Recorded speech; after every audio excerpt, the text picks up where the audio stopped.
में बहुत सारे फंडामेंटल राइट्स हैं। उनमें से एक फंडामेंटल राइट ये भी है कि freedom of speech and expression, मतलब हर इंसान को फ्रीडम है कि वो क्या स्पीच, क्या बोलना है और क्या एक्सप्रेशन करना है, कहाँ नहीं बोलना है, टू रिमेन साइलेंट ऑल्सो।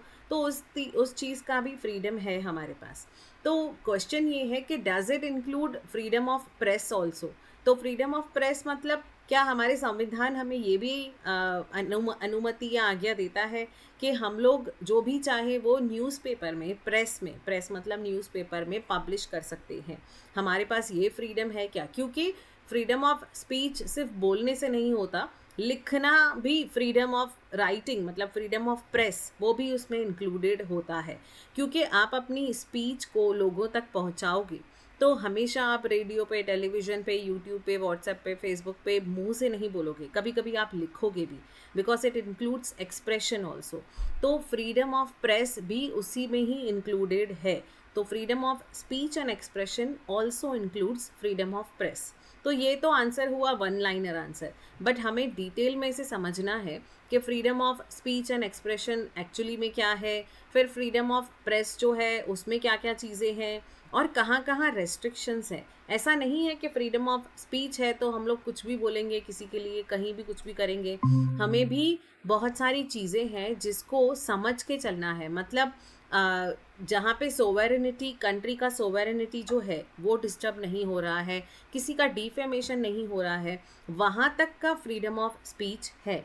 तो freedom of speech and expression जो आर्टिकल 19(1)(a) एंड 2 में बताया गया है कि all citizens have the right to freedom of speech and expression. Freedom of expression का राइट फंडामेंटल राइट है, हमें पता है। This right is subject to power of state to make any laws imposing reasonable restrictions on such right। तो ये जो हमारा fundamental right है वो कभी कभी हो सकता है कि स्टेट आपको रेस्ट्रिक्शन भी लगाए, रीजनेबल रेस्ट्रिक्शन लगाया जा सकता है कि फॉर एग्जांपल आप कंट्री के लिए ऐसा कुछ भी नहीं करोगे जिससे कंट्री की सोवेरेनिटी, कंट्री का सेक्युलरिज्म, कंट्री की सिक्योरिटी पे आँच पहुँचे।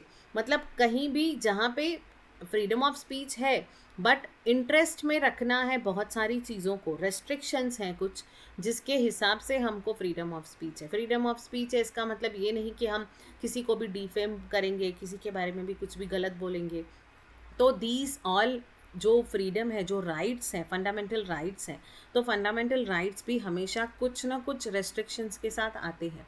तो 9 बड़े रेस्ट्रिक्शंस हैं जो यूजुअली मोर और लेस सारे फंडामेंटल राइट्स के साथ साथ आते हैं। कोई भी फंडामेंटल राइट होगा तो उसके लिए रीजनेबल रेस्ट्रिक्शंस होंगे। अगर हम एग्जांपल यहाँ पे ले रहे हैं कि freedom of speech and expression की, तो वहाँ पे ये 9 पॉइंट्स हैं जो रेस्ट्रिक्शंस हैं। मतलब इसको ध्यान में रख के आपको फ्रीडम ऑफ स्पीच का राइट है। इन सब चीज़ों को ध्यान में रख के आपको बोलना है या एक्सप्रेस करना है या पेपर में छापना है या पब्लिश करना है या सोशल मीडिया पे बोलना है। तो कहीं भी आप अगर कुछ भी बोलते हो, एक्सप्रेशन फ्रीडम ऑफ स्पीच है, तो ये सारे रेस्ट्रिक्शंस हैं। तो रेस्ट्रिक्शंस ये हैं कि कौन सी चीज़ों को ध्यान में रख के हमें freedom of speech and expression को, इस राइट को यूज़ करना है, यूटिलाइज करना है। तो फर्स्ट है कि the sovereignty and the integrity of India. India की जो सोवेरेनिटी है, जो अथॉरिटी है और जो इंटीग्रिटी है, जो सच्चाई है, उस पर आँच नहीं होनी चाहिए। उसको ध्यान में रख के हमें फ्रीडम ऑफ स्पीच का फंडामेंटल राइट यूज़ करना है। सिक्योरिटी ऑफ द स्टेट, ऐसे कुछ भी नहीं बोलना है जहाँ पे देश की सिक्योरिटी को खतरा हो। Friendly relations with foreign states, अगर फॉरेन कंट्रीज़ के साथ फ्रेंडली रिलेशन है और वो आपके कुछ बोलने से बिगड़ सकता है तो वो रीज़नेबल रेस्ट्रिक्शन है कि उतना सोच समझ के बोलना है। पब्लिक लॉ एंड ऑर्डर है, डिसेंसी से बोलना है, मॉरलिटी से बोलना है, एथिकली क्या सही है क्या गलत है। कोई भी खास करके वो लोग जिनको बहुत सारे लोग फॉलो कर रहे हैं या लोग उनको मानते हैं, मतलब सेलिब्रिटीज़ जो है, वो अगर मॉरली बातें नहीं करेंगे, अनएथिकल बातें करेंगे तो पूरे स्टेट पे, मतलब पूरे कंट्री पे इफ़ेक्ट होगा। तो वहाँ पे रीज़नेबल रेस्ट्रिक्शंस होंगे कि मॉरलिटी है, डिसेंसी है, ये सब चीज़ों को ध्यान में रख के फ्रीडम ऑफ स्पीच के फंडामेंटल राइट को यूज़ करना है। फिर कंटेम्प्ट ऑफ कोर्ट, कोर्ट का इंसल्ट नहीं होना चाहिए, कोर्ट का कंटेम्प्ट, कोर्ट की बेइज्जती नहीं होनी चाहिए, कोर्ट का निराधार नहीं होना चाहिए। तो ऐसा कोई भी चीज़ हम नहीं बोल सकते कि कोर्ट की इंसल्ट हो। लेकिन ये दोनों कॉन्ट्राडिक्टरी चीज़ें हैं। बीच में एक केस आया था कि जिसमें एक कैंडिडेट ही था, स्टूडेंट था, लॉ का स्टूडेंट ही था, उसने कोर्ट को, जजेस को कुछ गलत कुछ बोला था, तो उसने वहाँ पे उसके लिए कंटेम्प्ट ऑफ कोर्ट का उसके ऊपर इल्ज़ाम लगाया गया। बट वो ये बोल रहा था कि फ्रीडम ऑफ स्पीच अगर मेरे पास है तो मैं कुछ भी बोल सकता हूँ, तो कंटेम्प्ट ऑफ कोर्ट का क्यों लगाया जा रहा है मेरे ऊपर अगर मैं सही बोल रहा हूँ तो यहाँ पे ये बात सामने आई थी। मतलब जो डिबेट चल रहा था, डिसीजन क्या आया वो अलग बात है, बट डिबेट ये चल रहा था कि फ्रीडम ऑफ स्पीच भी अगर हमें राइट मिलता है तो उसके साथ कुछ रीजनेबल रेस्ट्रिक्शंस होते हैं। तो आम लोगों को ये पता है बस कि फ्रीडम ऑफ स्पीच है, लेकिन फ्रीडम ऑफ स्पीच भी कुछ रेस्ट्रिक्शंस के साथ आता है जो डिटेल में सबको पता होना चाहिए। मुझे पर्सनली ऐसा लगता है कि कोई भी पॉलिटिशियन अगर बनने जा रहा है इंडिया में तो उनके लिए कोई क्वालिफिकेशन है ही नहीं, बट मुझे ऐसा लगता है कि एटलीस्ट एलएलबी करना चाहिए। बाकी भले आईपीएस ना करें, आईएएस ना करें, कोई और बड़ी पढ़ाई ना करें, बट एटलीस्ट एलएलबी किया हुआ होना चाहिए, बेसिक एलएलबी होना चाहिए अगर किसको पॉलिटिक्स में जाना है तो। क्योंकि एलएलबी टॉक्स अबाउट एवरीथिंग। जो कॉन्स्टिट्यूशन की बात है, अगर आप उस पदवी पे जाके बैठ रहे हो, आपके पास है, आपके सेक्रेटरीज हैं, आईएएस की टीम है, आईपीएस की टीम है, आपके सारे लोग हैं, बट अगर आपको कॉन्स्टिट्यूशन या अगर आपको लॉ नहीं पता है तो लॉ एंड ऑर्डर की चेयर पे आप बैठ के कुछ भी ऐसा नहीं कर सकते हो। मैं समझती हूँ कि ज़रूरी नहीं है कि सिर्फ पढ़ाई से ही नॉलेज आता है, एक्सपीरियंस से भी आता है, बट बेसिक ये होना चाहिए। तो that's all together different thing. तो हम लोग 9 पॉइंट्स पढ़ रहे हैं कि 9 चीज़ें हैं जो रीजनेबल रेस्ट्रिक्शन है फ्रीडम ऑफ स्पीच के लिए। 6 हमने पढ़ लिए। 7th है कंटेम्प्ट ऑफ कोर्ट, कोर्ट का निराधार ना हो ऐसी कोई भी चीज़ अगर है तो वो ध्यान में रख के फ्रीडम ऑफ स्पीच को, राइट को यूज़ करना है। डिफेमेशन ना हो, किसी का भी डिफेमेशन ना हो, और इंसाइटमेंट टू एन ऑफेंस ना हो। मतलब ऐसी कोई स्पीच आप नहीं बोलो जिससे आप ऑफेंस को बढ़ावा दे रहे हो, कोई भी क्राइम को आप सपोर्ट कर रहे हो। इंसाइटमेंट टू एन ऑफेंस मतलब उस ऑफेंस को आप बढ़ावा दे रहे हो या सपोर्ट कर रहे हो। ऐसा फ्रीडम ऑफ स्पीच नहीं है आपके पास कि कोई भी क्राइम को आप बढ़ावा देने के लिए कुछ भी बोलोगे, तो वहाँ पर भी आपके ऊपर कार्रवाई हो सकती है। The Supreme Court has held under Section 123(5) and 124(5) of the Representation of the People Act do not interfere with the citizens' fundamental right to freedom of speech. Supreme Court ने भी ये 123 और 124 में बताया है कि ये लोगों का हक है, कि लोगों का फंडामेंटल राइट है फ्रीडम ऑफ स्पीच का, और कभी भी कोई भी स्टेट मतलब गवर्नमेंट उसमें इंटरफेयर नहीं करेगी। Rather they merely prescribe the conditions to be observed. तो सिर्फ कंडीशन, ये जो 9 कंडीशंस हैं उसको ध्यान में रख के ही आपको फ्रीडम ऑफ स्पीच जो है वो बोलना है। तो उसके बाद स्टेट कभी भी बीच में नहीं आएगी। If you wish to become a member of parliament, अगर वो मेंबर ऑफ पार्लियामेंट है तो पार्लियामेंट में वो लोग कुछ भी बोल सकते हैं, वो एक अलग चीज़ है। वहाँ पे उस पोजीशन में बैठ के एक राइट होता है। तो the right to contest an election is not a common law right but a right created by statute. तो इलेक्शन में कंटेस्टेंट बनना, इलेक्शन में रहना, पार्टिसिपेट करना, ये right to contest an election ये कॉमन लॉ नहीं है, बट ये ऐसा लॉ है जो स्टैट्यूट देता है हमको। मतलब हर किसी के लिए फंडामेंटल लॉ तो है, अगर कोई भी चाहे तो वो इलेक्शन में खड़ा हो सकता है, बट उसको कुछ कंडीशंस जो है वो फुलफिल करनी पड़ती है, इसीलिए उसके जो रूल्स एंड रेगुलेशन है वो अलग स्टैट्यूट में दिए हुए हैं।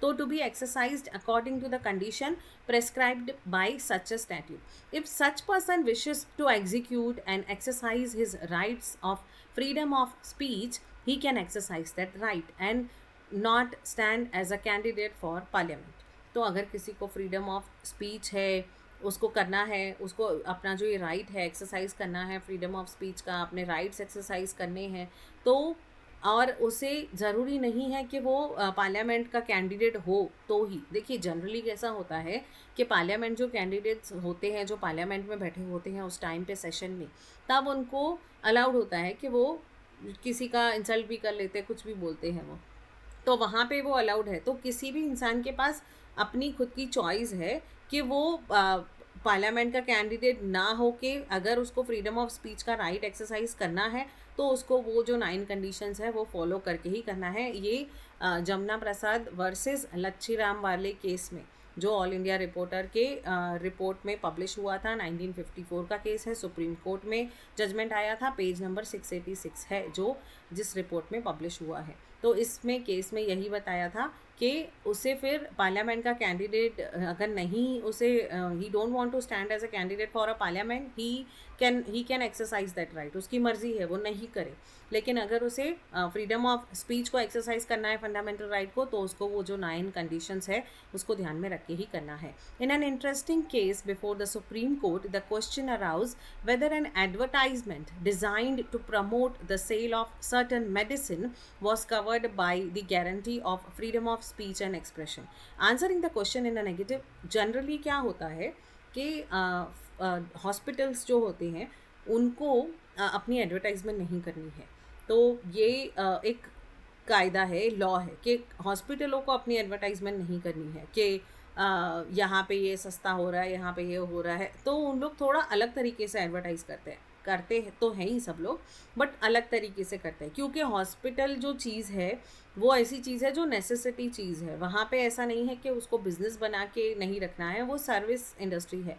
तो इसीलिए ही एक इंटरेस्टिंग केस था सुप्रीम कोर्ट के सामने जहाँ पे ये बताया गया था कि advertisement design to promote the sale of certain medicine, कोई मेडिसिन का सेल करने के लिए अगर कोई एडवर्टाइजमेंट हो रही है तो क्या वो फ्रीडम ऑफ स्पीच है? क्या वो कंपनी बोल सकती है कि मेरे पास फ्रीडम ऑफ स्पीच है, मैं कुछ भी बोल सकती हूँ, तो मैं अपनी कंपनी के लिए एडवर्टाइजमेंट कर सकती हूँ? यह फ्रीडम ऑफ स्पीच के अंडर आ रहा है, भले ही मेरा प्रोडक्ट मेडिसिन क्यों ना हो। तो the court held that although an advertisement was a form of speech, the right to publish and distribute a commercial advertisement advertising an individual commercial business was not the part of freedom of speech guaranteed by our constitution। तो supreme court ने बताया कि advertise करना, आप advertisement को freedom of speech के under नहीं लेके आ सकते हो क्योंकि ये आपका फ्रीडम ऑफ स्पीच का राइट नहीं है। यहाँ पे आप कमर्शियल बिजनेस को एडवर्टाइज कर रहे हो, कोई भी कमर्शियल बिजनेस हो, लेट इट बी, ये मेडिसिन का छोड़ दो, कोई और चेयर का बिजनेस है, लैपटॉप का बिजनेस है, सोफ़ा का बिजनेस है, कोई और भी बिजनेस है। तो किसी भी बिजनेस को आप एडवर्टाइज करते टाइम ये नहीं बोल सकते हो कि मेरा फ्रीडम ऑफ स्पीच का राइट मैं एक्सरसाइज कर रहा हूँ, बिकॉज फ्रीडम ऑफ स्पीच का जो राइट है वो गारंटीड बाय आवर कॉन्स्टिट्यूशन है, बट ना कि आपकी कमर्शियल बिजनेस को आगे बढ़ाने का है। In Rajinikanth versus state all India reporter 1958 Allahabad का केस है और page number 360, Allahabad high court held that use of mechanical instruments like loudspeakers, amplifiers was not covered by the guarantee of freedom of speech and expression। तो कोई बोलेगा कि मैं अपना freedom of speech का राइट एक्सरसाइज कर रहा हूँ तो मैं माइक पे बोल रहा हूँ जो भी मुझे बोलना है, तो आपको फ्रीडम ऑफ स्पीच का राइट जो एक्सरसाइज करना है, बट इसका मतलब ये नहीं कि आप म्यूज़िक एम्पलीफायर बड़े बड़े स्पीकर रख के आप अपना फ्रीडम ऑफ बोल रहे, मुझे कुछ भी बोलने का हक है तो कभी भी मैं स्पीकर पे कुछ भी बोलूँगा। तो यहाँ पे ये भी ये आपको हक कोई भी नहीं देता है। तो अगर ऐसा कुछ आता है तो ये वाला case Rajinikanth versus state Allahabad high court का केस हम रेफ़र कर सकते हैं कि freedom of speech and expression जो है वो कहीं भी ये आपको हक नहीं दे रहा है कि आप लाउड स्पीकर पे अपना फ्रीडम ऑफ स्पीच बोलो। आपको जो बोलना है वो बोलो, लेकिन लाउड स्पीकर पे एम्पलीफायर पे बोलना ज़रूरी नहीं है। And therefore a by law of a municipality requiring a permit before using a loud speaker is not volatile of article. तो वॉलेटिव ऑफ आर्टिकल 19A। तो इसीलिए म्यूनसिपैलिटी ने बाई लॉज इशू किए। कोई भी म्यूनसिपैलिटी जब बाई लॉज इशू करती है मतलब एक एडिशनल लॉज इशू करती है जो उनकी एरिया में जो यूज़ हो रहे होते हैं, उनकी एरिया में लागू हो रहे होते हैं, तो वो कभी भी कॉन्स्टिट्यूशन को ओवरराइट नहीं कर सकते। वो कॉन्स्टिट्यूशन के आगे नहीं है। वो जो बाई लॉज हैं उनको भी बाई लॉज जो बनाने हैं, कोई भी टॉपिक पे अगर किसी को भी बाई लॉज बनाने हैं, कोई भी स्टेट को, कोई भी म्यूनसिपल ऑफिस को बाई लॉज बनाने हैं अपनी पर्टिकुलर स्टेट में फॉलो होने के लिए, तो वो बाई लॉज कभी भी कॉन्स्टिट्यूशन के जो फंडामेंटल्स हैं उसको ओवरराइट नहीं कर सकता है। तो मतलब फ्रीडम ऑफ स्पीच एंड ये जो एक्सप्रेशन है वो तो मिलेगा उनको क्योंकि वो उसको ओवरराइट नहीं कर सकता। बट म्यूनसिपैलिटी के बाई लॉज में ये बताया गया कि आप ये लाउड स्पीकर और एम्पलीफायर का use under freedom of speech के तहत नहीं कर सकते हो.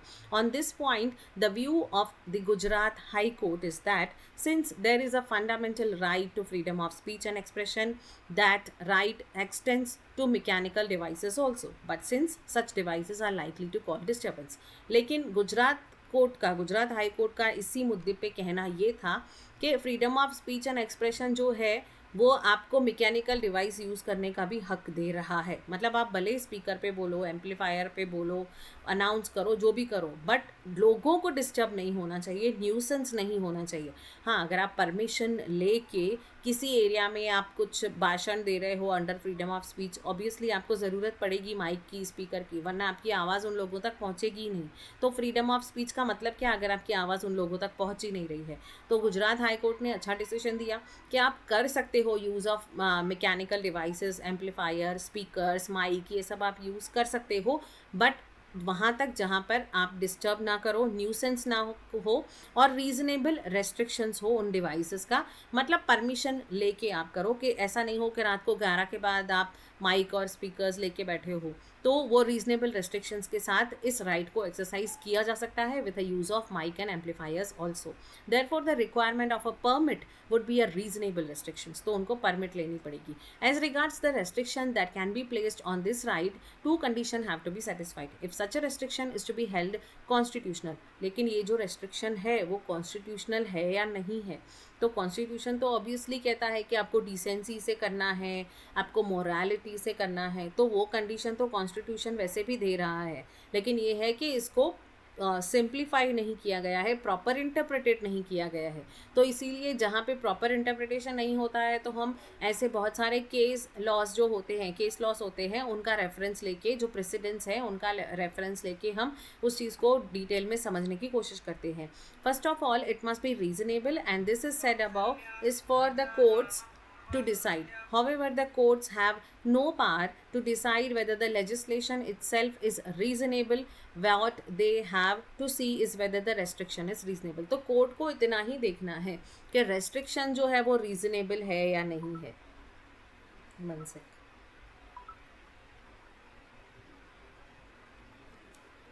Thus, there is no foolproof test of reasonableness or otherwise of the restriction. Secondly, such a restriction must relate to below 9 heads. तो वही रेस्ट्रिक्शन की बात है, तो वो कॉन्स्टिट्यूशन से तो आगे जाएगा नहीं. तो हमने ये जो 9 पॉइंट्स देखे वो ही 9 पॉइंट्स है कि इन सब 9 पॉइंट्स को ध्यान में रख के ही जो freedom of speech and expression वो मिल सकता है. तो इसी के ही बारे में डिटेल है, क्योंकि ये इसका हमारे असाइनमेंट का पेपर है, इसीलिए इसमें थोड़ा मैंने डिटेल में लिखा है.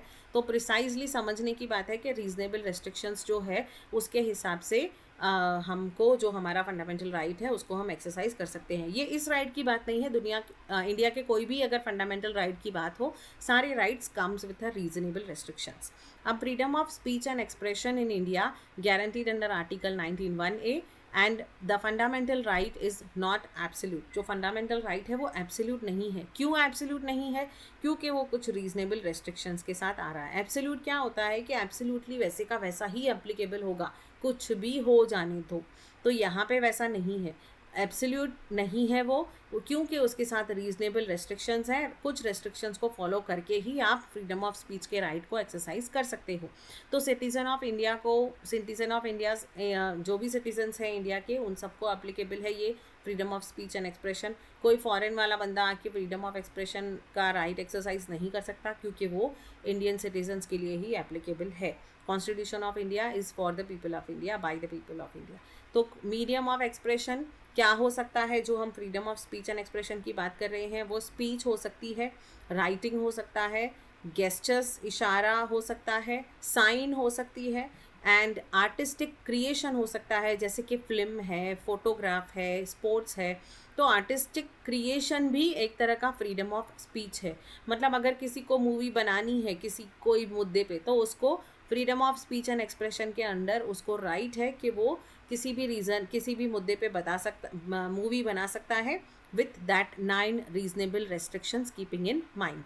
तो इन्फर्ड राइट्स हैं कि इन्फर्ड राइट्स ये है कि फ्रीडम ऑफ स्पीच के साथ कौन से कनेक्टेड राइट्स हैं. एक तो राइट टू ब्रॉडकास्ट है, सिर्फ फ्रीडम ऑफ स्पीच तक बात नहीं बनेगी। मतलब अगर मैंने कुछ बोला लेकिन अगर मैं उसे ब्रॉडकास्ट ही नहीं कर पा रही हूँ फेसबुक पे, यूट्यूब पे, या मूवी में क्रिएट ही नहीं कर पा रही हूँ। हाँ बोलिए ज्ञानेश्वर जी प्लीज। हाँ मैम, जो 9 कंडीशन है फ्रीडम ऑफ स्पीच का, तो शॉर्ट में एक बार वापस बता दीजिए प्लीज। Yes yes yes. हाँ बता दी। श्योर। तो जो फ्रीडम ऑफ स्पीच है उसके 9 जो कंडीशंस है वो हम फटाफट से देख लेते हैं। एक तो ये है कि सोवेरेनिटी एंड इंटीग्रिटी ऑफ इंडिया। सोवेरेनिटी और इंटीग्रिटी हमने स्टार्टिंग में सबसे पहली चीज़ यही की कि सोवेरेनिटी एंड इंटीग्रिटी ऑफ इंडिया को ध्यान में रखें। सोवेरेनिटी इज़ द अथॉरिटी और इंटीग्रिटी इज़ द, हमें पता है कि एक किसी की सच्चाई, एक ऑनेस्टी। तो उसके हिसाब से उसको इंटरेस्ट में रखते हुए, उसका मतलब पैट्रियटिज्म को बेसिकली देश का रखते हुए हमको जो भी कुछ फ्रीडम ऑफ स्पीच है उस राइट को एक्सरसाइज करना है। सेकंड है सिक्योरिटी ऑफ स्टेट। कहीं ऐसा ना हो कि स्टेट की मतलब कंट्री की सिक्योरिटी को तो हार्म नहीं पहुंच रहा है, हम कोई ऐसी इन्फॉर्मेशन तो लीक नहीं कर रहे हैं जो पड़ोसी देश को या किसी और हमारे एनिमी कंट्री को हमारी सिक्योरिटी के बारे में डिटेल्स दे रहा है। Friendly relation with foreign state, foreign state के साथ फ्रेंडली रिलेशन मेंटेन हो रहा है, वो उसका नुकसान नहीं होना चाहिए, ऐसे हमको हमारा पावर एक्सरसाइज करना है। नेक्स्ट है public order, that is in law and order में रह के वो काम करना है। डिसेंसी के साथ वो काम करना है, ऐसा नहीं है कि लाउड स्पीकर बजा दिया, किसी को कुछ नुकसान हो रहा है तो होने दो। मोरालिटी, एथिकली वो सही होना चाहिए, आप कहाँ पे क्या बोल रहे हो, एथिकल है या नहीं है। सही गलत की बात बाद में आ गई, एथिकली वो सही है या नहीं है, इंसानियत के नाते वो सही है या नहीं है। और कंटेम्प्ट ऑफ कोर्ट तो नहीं हो रहा है, कोर्ट का इंसल्ट तो नहीं हो रहा है, कोर्ट की डिसरेस्पेक्ट तो नहीं हो रही है, किसी का भी डिफेमेशन तो नहीं हो रहा है, कोर्ट का नहीं, किसी बड़े आदमी का नहीं, किसी छोटे आदमी का भी डिफेमेशन तो नहीं हो रहा है, या फिर इंसाइटमेंट टू एन ऑफेंस तो नहीं हो रहा है। मतलब ऑफेंस को बढ़ावा देने के लिए आप ऐसी कोई चीज़ फ्रीडम ऑफ स्पीच ऑफ जो राइट है उसको एक्सरसाइज कर रहे हो तो ऑफेंस को, किसी क्राइम को बढ़ावा देने के लिए तो नहीं कर रहे हो। तो ये 9 पॉइंट्स हैं जो हमको ध्यान में रखने हैं अगर फ्रीडम ऑफ स्पीच का जो राइट है वो एक्सरसाइज करना है तो फ्रीडम ऑफ स्पीच के साथ इन्फर्ड राइट्स हैं, कनेक्टेड राइट्स हैं, राइट टू ब्रॉडकास्ट भी है। तो मतलब सिर्फ बोलने से कुछ नहीं होगा। हम बोल लिया, अगर किसी नेता ने कुछ बोला, फ्रीडम ऑफ स्पीच, नेता ने या किसी आम इंसान ने, किसी एक्टर ने कुछ बोला है, टीवी पे बोला है, लेकिन उसकी फिल्म जो है, उसकी स्पीच जो है वो ब्रॉडकास्ट ही नहीं हुई, वेलकम, तो उसकी जो स्पीच है वो ब्रॉडकास्ट ही नहीं हुई, तो बात ही खत्म हो गई। ब्रॉडकास्ट नहीं हुई तो मतलब आपका फ्रीडम ऑफ स्पीच का राइट एक्सरसाइज ही नहीं हुआ। आप चाहते थे आपकी आवाज़ लोगों तक पहुँचे, लेकिन वो पहुँची ही नहीं। तो फ्रीडम ऑफ स्पीच का जो राइट है वो कनेक्टेड है राइट टू ब्रॉडकास्ट के साथ। तो ब्रॉडकास्ट करने का भी राइट हमको फंडामेंटल राइट के अंडर आता है, हमारा कॉन्स्टिट्यूशन हमें राइट देता है। और आरटीआई, राइट टू इन्फॉर्मेशन, मतलब सिर्फ फ्रीडम ऑफ स्पीच मतलब सिर्फ इन्फॉर्मेशन को पहुंचाना नहीं, इन्फॉर्मेशन आप तक मिलना भी। किसी ने कुछ स्पीच दी है, किसी ने कुछ राइटिंग में पब्लिश किया है, वो आप तक पहुंच ही नहीं रहा है, तो उसका फ्रीडम ऑफ राइट एक्सरसाइज नहीं हुआ, प्लस आपका freedom of right to information का जो राइट है वो भी आपका राइट एक्सरसाइज नहीं हुआ। मतलब आपका हक है जानना, अगर कहीं किसी दूसरी स्टेट में किसी ने कुछ बोला है जो आपका हक है जानना, क्योंकि आप इस देश में रह रहे हो तो आपको राइट टू इन्फॉर्मेशन का हक है। आप जानना चाहते हो कि उस पर्टिकुलर टोल में कितना उनको पैसा मिला है, कितना उन्होंने खर्च किया है, कितना उसकी इनकम है। उन्होंने पब्लिश भी की है, लेकिन ब्रॉडकास्ट भी कर ली है, लेकिन आप तक नहीं मिली है वो इन्फॉर्मेशन। आप उनसे इन्फॉर्मेशन लोगे तो आपका हक है कि वो आपको इन्फॉर्मेशन मिले। तो ये कनेक्टेड चीज़ें हैं फ्रीडम ऑफ स्पीच के साथ, राइट टू ब्रॉडकास्ट और right to information act. Right information मिलना आपका हक है। और राइट टू प्रोपोगेट, सिर्फ ब्रॉडकास्ट करना तो वो हो जाएगा जो किसी ने भाषण दिया है, या किसी ने मूवी बनाई है, या शॉर्ट फिल्म बनाई है, कुछ यूट्यूब पे टॉपिक बनाया है, लिंक्डइन पे बनाया है, फेसबुक, इंस्टाग्राम, कहीं भी बनाया तो वो ब्रॉडकास्ट हो जाएगा। लेकिन अगर किसी का लिखा हुआ कुछ है तो वो तो पब्लिश करना पड़ेगा। तो राइट टू प्रोपोगेट, तो प्रोपोगेट जो है वो भी इसी के साथ ही कनेक्टेड है।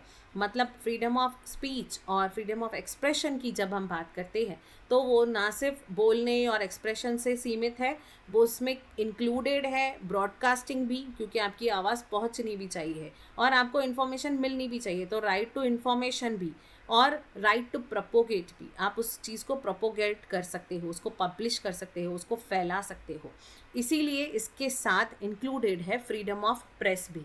मतलब आप जो इन्फॉर्मेशन है बोलना सिर्फ ज़रूरी नहीं है, आप प्रेस में पब्लिश करके अपना आर्टिकल बना के और इशू कर सकते हो, और एडिटर अपनी जो भी चीज़ है जो सच है या जो भी उसको बोलना है, फ्रीडम ऑफ स्पीच है, उसको लग रहा है कि कोई पर्टिकुलर पार्टी गलत है, उसको लग रहा है कि कोई पर्टिकुलर नेता ने कुछ गलत किया है, तो उसको फ्रीडम ऑफ स्पीच के under he freedom of press है, तो वो उसके साथ कनेक्टेड है। तो फ्रीडम ऑफ प्रेस के अंडर वो कुछ भी पब्लिश कर सकता है जो उन 9 चीज़ों को ध्यान में रखते हुए। तो यहाँ पे कोई ये बोलेगा कि फिर तो नेता का डिफेमेशन हो जाएगा अगर वो नेता के बारे में गलत बोलेगा तो, पर अगर गलत बोलेगा तो, लेकिन अगर उसके पास रीज़नेबल, उसके पास फैक्ट है, रीज़नेबल प्रूफ है कि वो डिफेम करने के लिए नहीं बोल रहा है, वो सच बोल रहा है। अगर वो झूठ बोल के किसी को डिफेम कर रहा है, किसी का फेमसनेस को, रेप्यूटेशन को ख़राब कर रहा है झूठ बोल के, तो वो गलत है। लेकिन अगर वो सच बोल रहा है तो फ्रीडम ऑफ प्रेस के अंडर उसे हक है कि वो पब्लिश कर सकता है, बोल सकता है, अगर उसके पास रीज़नेबल प्रूफ है तो although article 19(1) does not specifically refers to freedom of press, 19(1) में कहीं भी फ्रीडम ऑफ प्रेस की बात नहीं की गई है, लेकिन बाद में courts have from very beginning held that the freedom of speech and expression includes freedom of press and circulation. लेकिन कोर्ट ने पहले से ही बताया है, क्योंकि बहुत सारी चीज़ें ऐसी होती है जो कॉन्स्टिट्यूशन में इंटरप्रिटेशन क्लियर नहीं होता है, तो हम लोग वहाँ पर कोर्ट की जो जजमेंट है उससे फॉलो करके उस चीज़ को क्लैरिटी से समझते हैं। तो इसीलिए कोर्ट ने बहुत सारे जजमेंट में पहले ही बताया है कि freedom of speech and expressions में freedom of press and circulation आता है।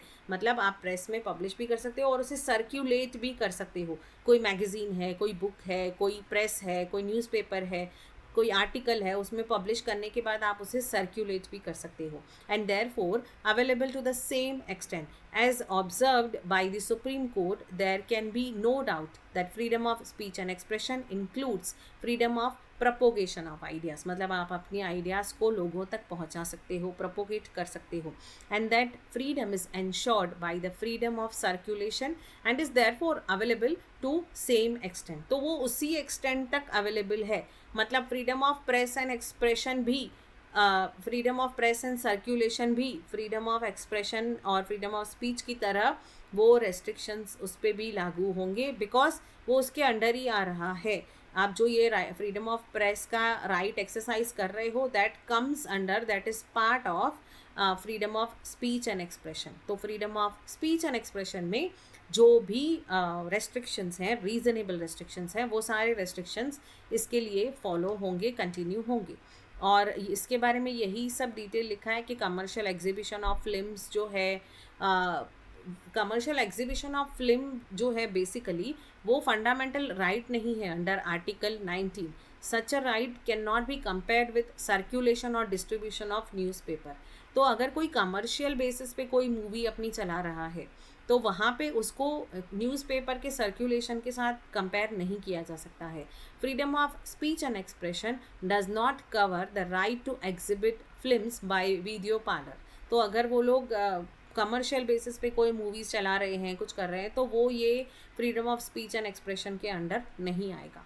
तो freedom of press in India जो है वो इम्प्लिसिट राइट है, मतलब अंडरस्टूड राइट है। वो क्लियरली नहीं लिखा हुआ है कि freedom of press is included in freedom of speech and expression, but ये इम्प्लिसिट है क्योंकि कोर्ट ने बहुत सारी जजमेंट में बोला है। तो अगर हमें क्वेश्चन ये आता है कि फ्रीडम ऑफ प्रेस जो है is included in freedom of speech and expression, तो आंसर इज़ येस कि right of freedom of press जो है वो उसके साथ ही आता है। बट उसके साथ हमको लॉन्ग आंसर में लिखना है कि आर्टिकल 19 कहीं भी ये नहीं बोलता है, बट सुप्रीम कोर्ट ने ये डिक्लेयर किया है कि ये इम्प्लिसिट पार्ट है, मतलब अंडरस्टूड पार्ट है उसका। तो ये एक केस है in Bennett Coleman versus union of India 1972। Supreme court held that the freedom of press in both qualitative and quantitative covering both content and circulation। तो सुप्रीम कोर्ट ने बताया इस केस में कि क्वालिटी रिलेटेड हो या quantity related हो, content हो या सर्कुलेशन हो, ये सब चीज़ें कवर होती है। In short freedom of press covered होता है freedom of speech and expression में। तो वही 9 रीजनेबल रिस्ट्रिक्शंस उसको भी कवर करते हैं जो फ्रीडम ऑफ स्पीच को करते हैं, वो फ्रीडम ऑफ प्रेस को भी